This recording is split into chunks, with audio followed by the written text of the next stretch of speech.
वृद्धाला अटकेची भीती दाखवून 8,65,00,000ची फसवणूक. यूपीतून दोघे अटक. मनी लॉन्ड्रिंगचा गुन्हा दाखल झाला आहे. क्राईम ब्रांच अधिकारी बोलतो आहे. गुन्ह्यात सदानंद रामचंद्र पाध्ये यांच्या विरोधात अटक वॉरंट जारी केलेले आहे. या प्रकरणातून वाचण्यासाठी फिर्यादी सोनाली व्यंकटेश घाट 50 यांचे वडील पाध्ये यांच्याकडे पैशाची मागणी केली. तसेच 8,65,153 रुपये RTGS द्वारे बँक खात्यात पाठवण्यास सांगितले आणि त्यांची आर्थिक फसवणूक केली. या प्रकरणी वागळे इस्टेट पोलीस ठाण्यात अज्ञात आरोपीच्या विरोधात गुन्हा दाखल केला आहे. कुठलाही धागेदोरे नसताना रौचक अजयकुमार श्रीवास्तव 29 आणि संदीप कमलेश सिंग यादव 26 यांना यूपीमधून अटक करून त्यांच्याकडून 5,65,00,000चा मुद्देमाल हस्त करण्यात आला आहे. यामध्ये वाहन, mobile, SIM card, 20 debit card, विविध बँकेचे 9 चेक असा मुद्देमाल हस्तगत केला.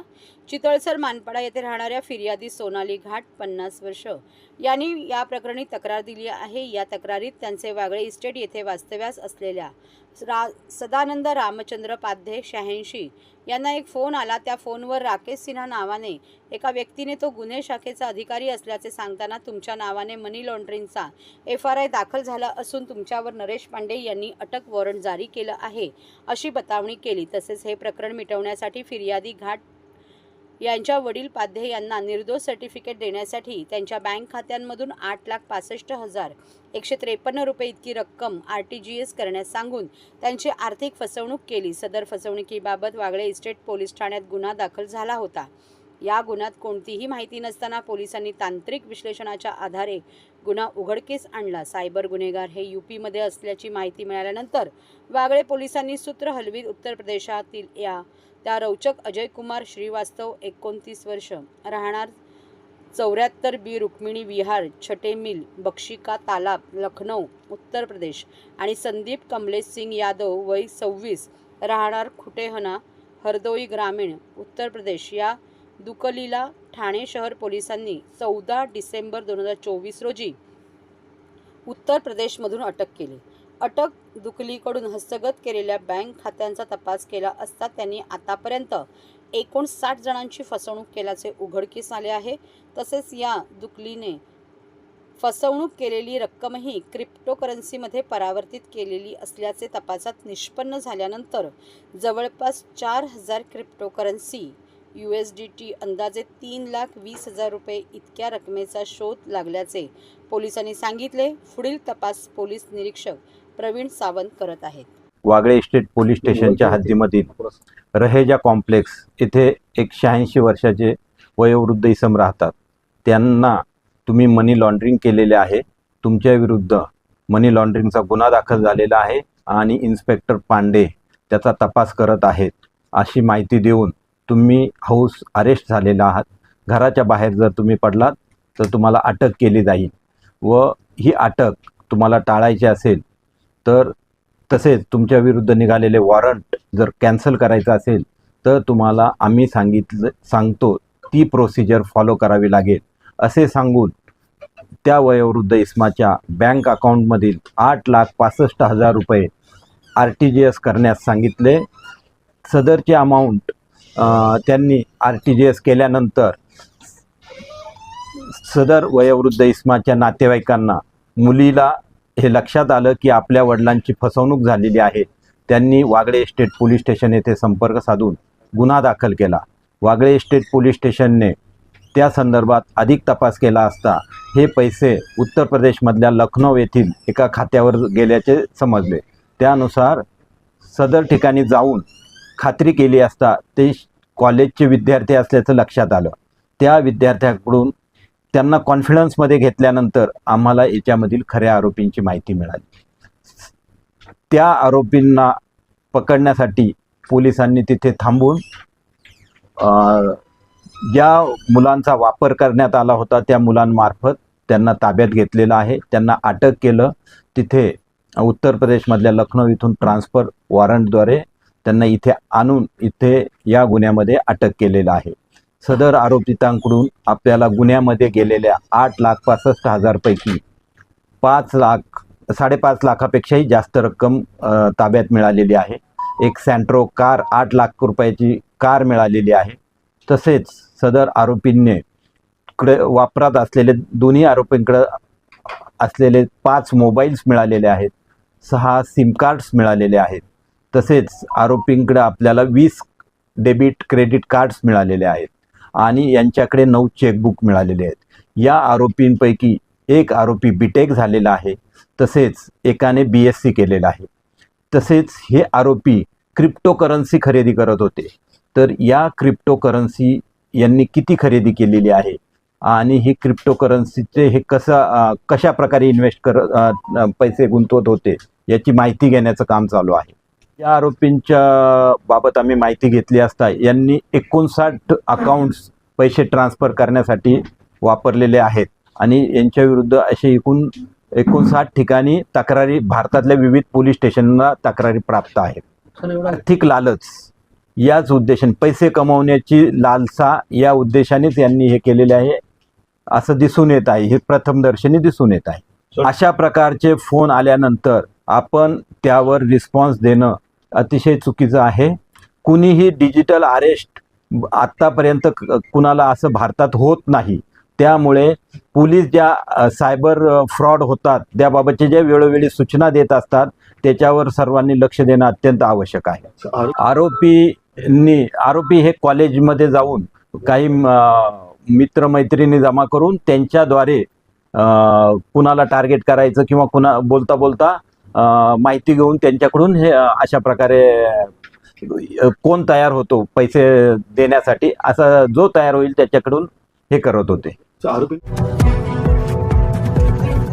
महाराष्ट्रातील भगिनींना आधार देणारी राज्य शासनाची मुख्यमंत्री माझी लाडकी बहीण योजना.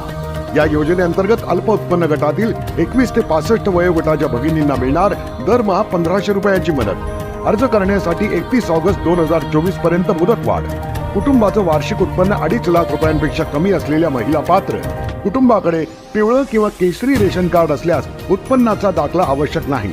पांढरं रेशन कार्ड असेल किंवा रेशन कार्ड नसेल तर कुटुंबाचं वार्षिक उत्पन्न 2.5 लाखांपेक्षा कमी असल्याचा दाखला आवश्यक. योजनेसाठीचा ऑनलाईन अर्ज नारी शक्ती दूत ॲपवरून किंवा पोर्टलवर भरता येईल. ज्या भगिनींना ऑनलाईन अर्ज भरता येत नसेल त्यांच्यासाठी अंगणवाडी, ग्रामपंचायत, वॉर्ड ऑफिस, सेतू सुविधा केंद्रामध्ये किंवा आशाताई बचत गटाच्या CRP यांची मदत उपलब्ध. आता आपल्याला अभिमानानं म्हणता येईल, सुखी आणि सुरक्षित आहे माझी लाडकी बहीण.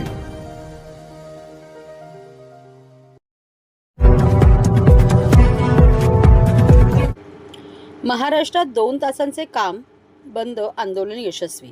कर्मचाऱ्यांनी सरकारला दिला इशारा.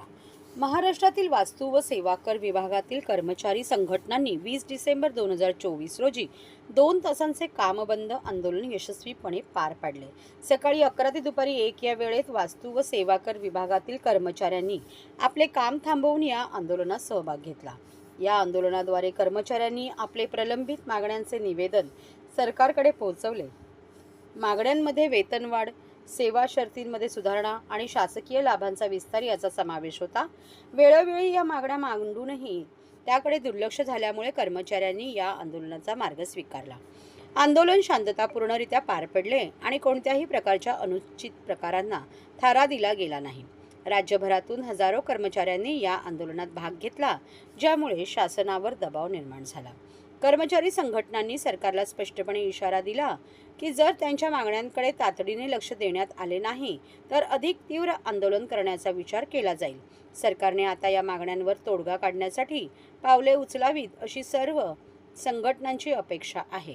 यावेळी महाराष्ट्र राज्य कर्मचारी संघटनेचे सरचिटणीस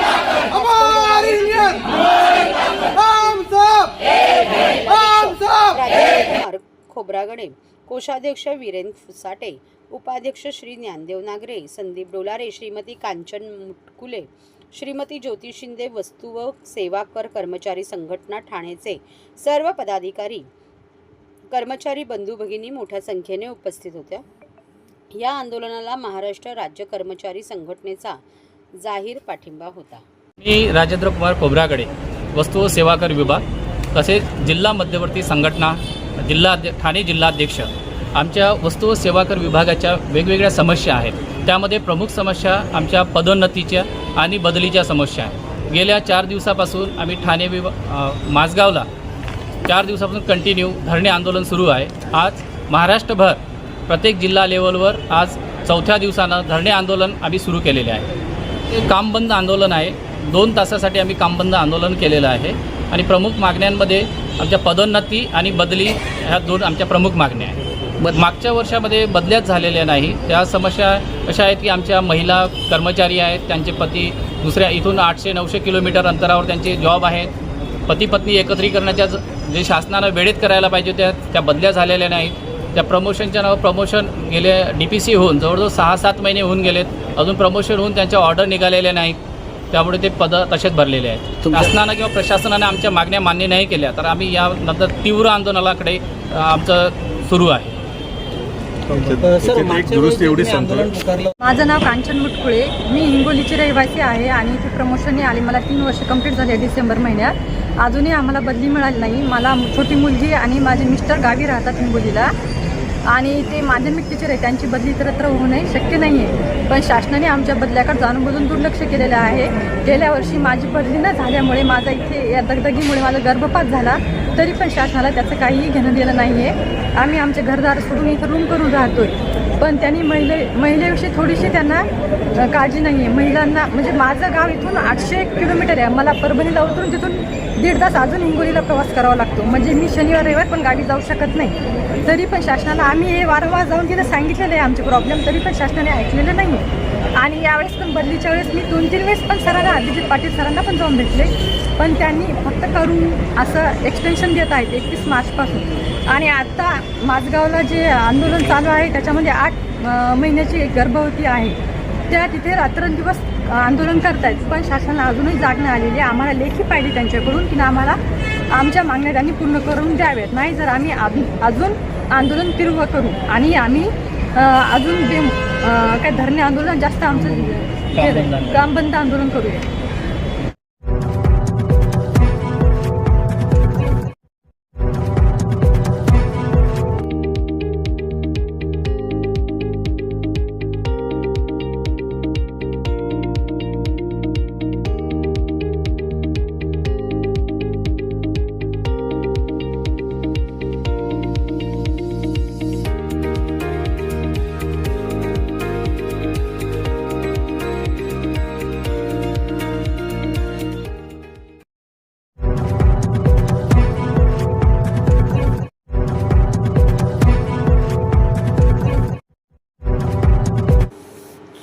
तारामाऊली सामाजिक संस्थातर्फे सहस्रचंडी हवनात्मक नवकुंडीय महायज्ञाच्या पहिल्या दिवशी ज्येष्ठांचा गायनाचा कार्यक्रम. ठाणे कोपरी स्थित तारामाऊली सामाजिक सेवा संस्था, न्यूगाव देवी भाजी मार्केट व्यापारी महासंघ ठाणे पूर्व आयोजित आणि माजी नगरसेवक भरत चव्हाण व भारतीय जनता पार्टी युवा मोर्चाचे कार्यकारिणी सचिव ओमकार चव्हाण यांच्या मार्गदर्शनाखाली जनकल्याणार्थ सार्वजनिक सहस्रचंडी हवनात्मक नवकुंडीय महायज्ञ आयोजित करण्यात आला आहे.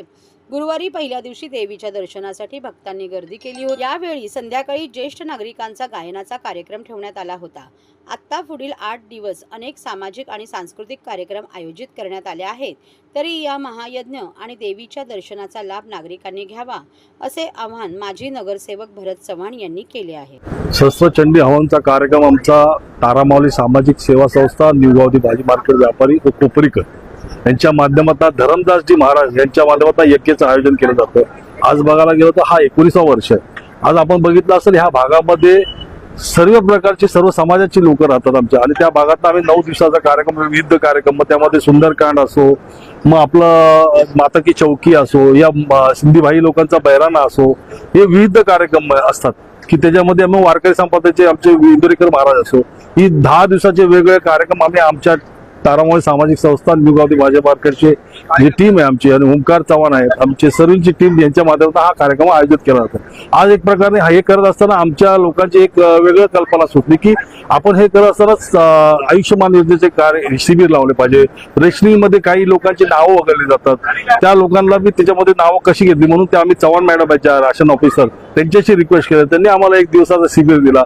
आणि मग मेडिकल कॅम्प असो, काही योजना आहेत ज्या शासनाच्या आल्या, केंद्र शासनाच्या आल्या, त्या योजनेचा लाभ कसा नागरिकांना होईल ह्या दृष्टिकोनातून आम्ही हे कार्यक्रम आयोजित केले जातो. 9 दिवस हा कार्यक्रम चालणार आहे. कारण आजूबाजू परिसरातल्या लोकांचा काय होतं तेच उलट लोकांचंच आम्हाला विचारतात वर्षभर की कधी का देवी येणार कधी येणार. तर ही मार्गशीर्ष महिन्यातली देवी आहे. जशी आपण नवरात्र बसवतो तशी मार्गशीर्ष मध्ये बसवली जाते. आणि त्या टायमाला धर्मवीर आनंद दिघे साहेबांनी हिची स्थापना केली होती. म्हणजे भरपूर वर्षापूर्वी. त्यानंतर योगायोगाने हे आमच्या हातामध्ये आलं. कार्यक्रम चालणार आहे. आज तुम्ही बघितलं असेल, आज पहिला दिवस आहे. सिनियर सिटीजन लोकांचा आज आमच्या भागामध्ये सिनियर 12 बंगला आहे. या भागामध्ये सिनियर सिटीजन काही लोक गाण्याचा उत्सुक राहतात. त्यांना प्लॅटफॉर्म देण्याचं काम आम्ही आमच्या टीमने केलं.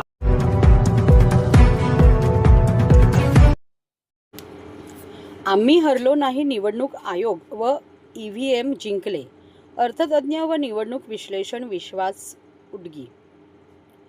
मीरा भाईंदर विधानसभा निवडणुकीत आम्ही हरलो नाही तर निवडणूक आयोग व EVM जिंकले असे प्रतिपादन अर्थतज्ज्ञ व निवडणूक विश्लेषक विश्वास उडगी यांनी केले.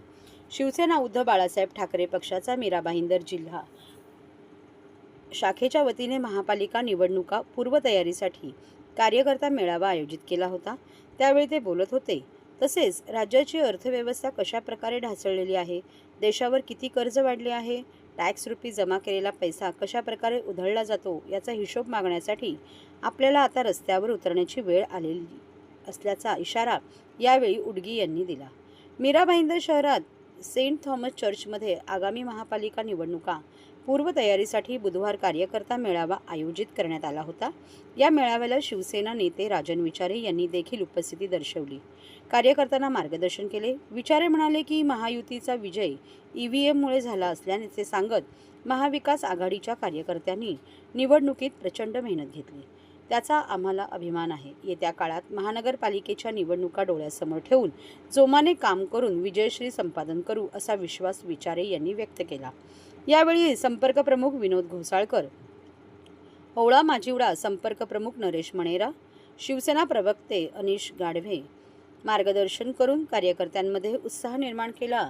त्यावेळी जिल्हा प्रमुख प्रभाकर म्हात्रे, उपजिल्हा प्रमुख लक्ष्मण जंगम, महिला जिल्हा संघटक स्नेहल सावंत, शहर प्रमुख, विभाग प्रमुख, उपविभाग प्रमुख, शाखा प्रमुख, महिला आघाडी, युवा सेना, ग्राहक संरक्षण कक्ष, शिववाहतूक सेना व इतर पदाधिकारी व शिवसैनिक मोठ्या संख्येने उपस्थित होते. निराश होऊ नका, त्याच जोमाने कामाला लागा. संपर्क प्रमुख विनोद घोसाळकर यांनी पदाधिकाऱ्यांना मार्गदर्शन करताना आपण कुठेही कमी पडलो नाही. या निवडणुकीत महाविकास आघाडीला चांगलेसे वातावरण होते. सत्तेचा गैरवापर करून त्यांनी निवडणूक जिंकली असून त्यामुळे निराश होऊ नका, आपण त्याच जोमाने काम चालू ठेवा असे मार्गदर्शन केले.